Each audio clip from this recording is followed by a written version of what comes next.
আসসালামু আলাইকুম। আমরা দেখছি কোরআনে সবচেয়ে বেশি ব্যবহৃত শব্দগুলির অর্থ এবং একটি করে বাক্যে তার অ্যাপ্লিকেশন। তো আমাদের আজকের শব্দ আলিফ জবর আ। আলিফ জবর আ, এটা উচ্চারণ হয় আ।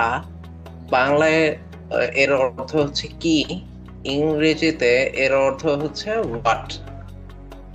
তো এই আ যে শব্দটি, এটার একটা এক্সাম্পল আমরা দেখছি সূরা মাউনের প্রথম যে শব্দ আরাআইতাল্লাযী ইউকাযযিবু বিদ্দীন, সেখানেই দেখুন আ শব্দটি ব্যবহৃত হয়েছে। আ মানে হচ্ছে কি, আর রাআইতা মানে হচ্ছে তুমি দেখেছো। তাহলে বাংলায় এটির অর্থ হচ্ছে তুমি কি দেখেছো, আর ইংরেজিতে এর অর্থ হচ্ছে হ্যাভ ইউ সিন। আপনাদেরকে ধন্যবাদ। আসসালামু আলাইকুম।